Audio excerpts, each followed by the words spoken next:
Hey everybody, my name is Sid, and I like making videos about a bunch of different things. Today we're going to be talking about required reading, and I'm going to be making a tier list of all the required reading that I had to do in high school, from fiction novels to essays to nonfiction.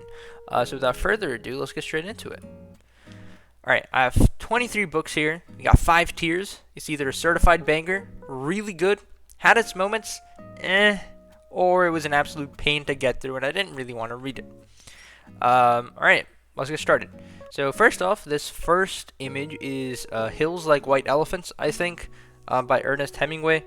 And this is just a stand-in for all the Ernest Hemingway short stories that I had to read in high school, and I think this was actually the only short story I read. And from what I remember, it was pretty good. But, you know, being that it was a short story, I don't really know if I would call it a certified banger, even though a lot of Ernest Hemingway's works are. It was really, really good. Basically, it's just about two people sitting at a coffee shop, I think. And while they're ordering food, these two people are assumed to be in a relationship. While they're ordering food, Ernest Hemingway uses the idea of the waitress coming up to them and asking them for their order to create this really nice way of spacing their conversation in time, so leaving awkward pauses. It's just a really, really nice way to like represent awkward pauses in dialogue.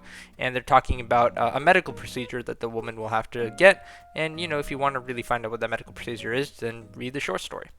All right, next up is The Island of Dr. Moreau by H.G. Wells, I think. Given that you can see that I'm very struggling to remember who the author was, it was not very memorable. I wouldn't necessarily say it was a pain to get through. I had to read this for my research experience in humanities class, where we read a bunch of like Southern Gothic type work. So that included like classic sci-fi things like this, and some other things that we'll get to shortly. I'd say it was I don't think it was H.G. Wells' best work by any means. It wasn't a pain to get through. It wasn't terribly boring, but it wasn't very memorable, as you could tell, since I struggled to remember who the author was. Alright. And if you want to know what it's about, I think it's literally just about like animal experiments on an island, but I don't even remember. Alright, Stephen Crane, The Monster. Again, I had to read this from my research experience in humanities class in 11th grade. And The Monster is about a black person in the 1800s, I think, and he's like the late 1800s, and he's take cares of this doctor's horses, I think. And then there's a fire. There's a fire at the doctor's place. The doctor's son is in there. The guy runs in. The main character runs in, gets the boy out, but in the process has like horrible burns, and he becomes known as like the monster. Nobody wants to talk to him. And there's some really nice moments in here. I liked it. It's pretty short, but it wasn't like captivating. But it is a good story. You should probably check it out. Next up, we have Night by Eli Weissel. Weasel, I don't know how to say his last name. I'm sorry. I read this in 9th grade, and it was a really, really good book. It's about the Holocaust and the author's experiences during the Holocaust at detention camps, and it's very, very well written. I don't know if beautifully. I guess a book about tragedy can be beautifully written, and it is beautifully written. It covers obviously a very, very important topic. He actually ended up getting the Nobel Peace Prize, although I don't recall whether it was for this book or whether it was for his other efforts. But regardless, it's an excellent book, and you should definitely read it. Next up, we have The Scarlet Letter by Nathaniel Hawthorne. And I think this will be a pain to get through. Very interesting topics. The letter A is imprinted on a woman's, I forgot where it even was. I think embroidered on her clothes. And the A stands for adultery. You know, intriguing ideas, but it was a pain to get through for myself. I read this in American Studies in 11th grade. And yeah, it wasn't very interesting to me personally. Alright, next up we got, I don't know, what is this? The Awakening by Kate Chopin. And this is a really, really good book. The ending is weird, to say the least. But it's a great book. It's entertaining. The plot is interesting. It brings up a lot of interesting feminist ideas, and it's also really well written. I wouldn't say it was really, really good or a certified banger, but it definitely had its moments. Pretty thought-provoking, not too long, and really well written, like I said. And the ending was very interesting to me personally, so I'll give it, it's had its moments. Alright, next up we have Leaves of Grass by Walt Whitman, a poetry collection. And I know that, like, in my classes, this was the butt of a lot of jokes, because of the subject matter of some of the poems, and how people phrase them. But I personally thought that it was alright, you know? It was a decent collection of poems. I'm not the biggest fan of poetry myself, so I would rarely, so I don't think I would actually put many poetry collections in certified banger are really good. But I would say this had its moments for sure. Alright, next up we have The Red Badge of Courage by Stephen Crane. And this is a book about war, set in the Civil War, focusing on a common soldier who doesn't really know what he's doing. He's fighting for the Union, I believe. Is he? Okay, I'm pretty sure he's fighting for the Union. But it's a pretty good book. Explores what the common soldier's thinking about, how he's like really scared, doesn't really know what's happening. It doesn't really have any idea of the overall motivations of the people fighting the war from a greater side. He's kind of just fighting it to fight it, in a way. And I may have completely misinterpreted the book, but it was decent. I want to say it wasn't really interesting, but it also wasn't a pain to get through, so I'll put it in A. Next up we have Dracula by Bram Stoker. Read this from our research experience in the humanities class. Absolutely loved it. It's great. It definitely lives up to its reputation as a great book. If you don't know what Dracula is about, then I feel like you've been living under a rock, but it's about Dracula, you know, the vampire guy, and it's just really well written. Next up, I think this is a cropped image of Walden by Henry David Thoreau. And I had to read excerpts from this in American Studies, and I found it to be a really, at the risk of sounding pretentious, I thought it was really nice. I wouldn't put it in really, really good. I put it in had its moments, like most of the literature that I read in high school. I liked it. There were really nice moments to it. Very thought-provoking, and it made me want to go live by a lake in the middle of the woods. That's all. Alright, next we have The Mask of the Red Death by Edgar Allan Poe, and again, just like Hills Like White Elephants, this is meant to be a stand-in for all of Edgar Allan Poe's work that I read in high school, because I feel like every American high schooler and middle schooler ends up reading some sort of Edgar Allan Poe short story or book. In my case, I read a lot of short stories, The Mask of Red Death. I read some of his poems. No, did he have poems? Yeah, he did. Edgar Allan The Mask of Red Death, I read Black Cat, and everything else that people would consider like The Telltale Heart. And I liked it. I really, really enjoyed most of Edgar Allan Poe's work. Especially his, I forgot what his detective story was called. What is Edgar Allan Poe's detective story called? Edgar Allan Poe detective story. I'm trying to figure out which ones I read. Yeah, The Purloined Letter. That was interesting to me because it's like a detective story before Sherlock Holmes. I'm pretty sure that Sir Arthur Conan Doyle hadn't really popularized the style of having the main detective, Sherlock Holmes, and then you have the sidekick slash notary of their work. Not notary, like documenter of their work in Watson, which is just like popularized and then repeated in a lot of different people that do detective fiction, like Agatha Christie, and across different cultures. But I enjoyed that, surprisingly, even though it was a little bit boring. So I'm going to put Edgar Allan Poe's work in really, really good. Next up, we have Death of a Salesman. The author, forgot. No idea who it is. But Death of a Salesman was depressing, incredibly depressing. And it's fitting that it's next to The Great Gatsby, because we study these two together in American Studies, because they're both about capitalism and a lot of the ways that capitalism is bad, you know. And Death of a Salesman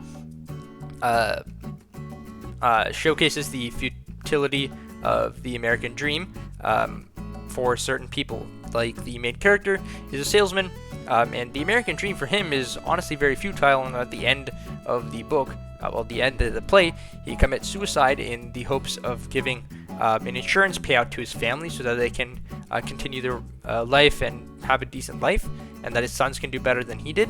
But in my opinion, actually, not in my opinion, at the end of the book, I don't remember if it's shown whether or not that they actually get the insurance payout, and I think they don't because of the fact that it was a suicide and not a death by other means. I'm going to give this a certified banger. Excellent book. Loved it. Excellent play. Next up, we have The Great Gatsby, and that's a certified banger. F. Scott Fitzgerald wrote an excellent book. It's really nice. It's short. It's compact. Has great writing, great characters, very interesting plot and themes. The American dream, all that, blah, blah, blah. You've heard this in your English class before. I loved it. I loved it. And I think most people that read, out of all English literature that's read in high schools, I'm pretty sure people are most likely to say that they like The Great Gatsby as compared to other books. That is just my opinion, and it is probably completely false. But we'll see. Alright, next up we have Edgar Huntley's the title of the book. Edgar Huntley by Charles Brockden Brown. This was a pain to get through. Really weirdly written. I feel like it's... If I recall correctly, I think it is like one of the first American novels. One of the first novels written in America about being an American. Not about being an American, but just set in America, written by an American. And it showed. It was poor. The plot was weird. The writing was but I mean, like, it definitely has its historical significance, just like the Scarlet Letter. And that's it. That's all I can really think of as a redeeming quality for Edgar Huntley. I didn't like reading it at all. Alright. Next up, we have The American Scholar by Ralph Waldo Emerson. I think we read excerpts from this essay in my American Studies class, and I'm going to put it on the same level as... Actually, I'm going to put it a little bit below Walden by Henry David Thoreau. Although they, very similar, going hand-in-hand type things, both dealing with very similar...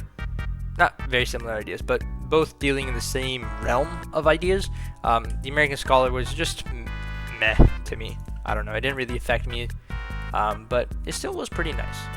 Then we have The Narrative of a Life of a Slave by Frederick Douglass. It feels weird putting this in certified banger because of the fact that it's about such a horrific period in American history, but it is an extremely important book, and it's definitely a certified banger.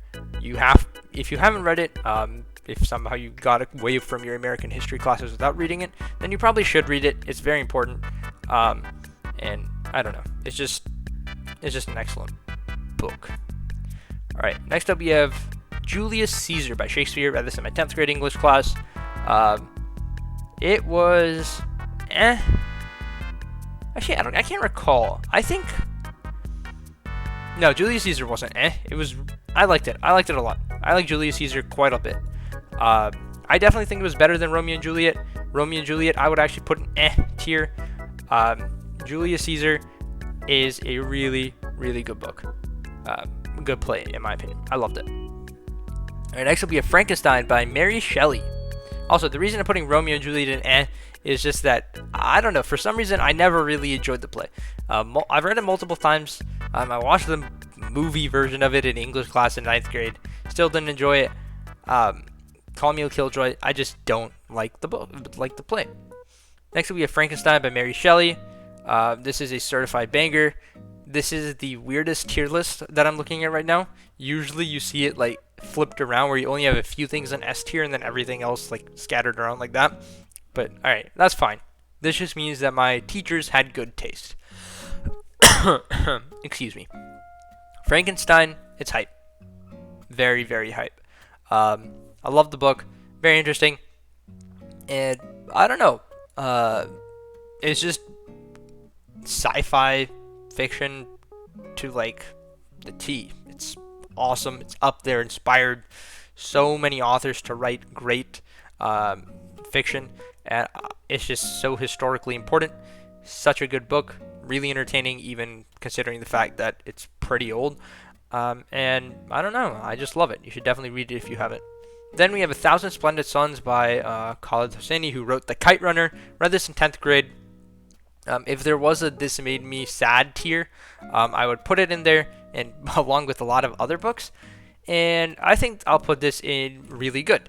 It was a really good book, really entertaining. Okay, it's weird to say entertaining when you're talking about a sad book, because it's like, it's sad and it's talking about pretty serious themes. So can you call it entertaining if you enjoyed the process of reading it? But anyways, I enjoyed reading it. It was really good. I think that if you haven't read it, you should read it, and The Kite Runner. Both really great books. But that's all I have to say about it. Alright, next we have is To Kill a Mockingbird. Okay, I guess I should probably explain what 1,000 Splendid Suns is about, since it's not really standard literature that you would read in high school. 1,000 Splendid Suns is basically just set in Afghanistan, following the life of a woman named Layla, I think, if I remember the main character's name correctly. And it follows her life for a really long time, from growing up in Afghanistan, leaving, coming back. This is really nice. But it really mostly focuses on her childhood and developmental years within Afghanistan. Alright, next up we have The Yellow Wallpaper. Another great piece of feminist literature. It's about a woman who is deemed... I forgot the exact word for it. But she's kept at home under bed rest ordered by her doctor. And her husband just kind of like keeps her at home. She ends up slowly going crazy, seeing things in the yellow wallpaper, and it's a really, really good book. I'll put it in really good. Next we have Dr. Jekyll and Mr. Hyde, by Robert Louis Stevenson, I think, and I love it. I think the first time I read this book was like an abstracted version, like an illustrated classics version in elementary school. Loved it then, loved it when I read the full version. It's really, really good. Next we have To Kill a Mockingbird by Harper Lee. And Dr. Jekyll and Mr. Hyde, if you don't know what it's about, it's essentially just this guy named Dr. Jekyll, and then he takes this vial, and he becomes Mr. Hyde, and then something goes wrong, and he just starts switching into Mr. Hyde a lot more often, and then wacky hijinks ensue, and it's a good book. Again, great piece of science fiction. Next, we have To Kill a Mockingbird by Harper Lee. Yeah, by Harper Lee. And if you don't know what To Kill a Mockingbird is about, it's about a lawyer, Atticus Finch,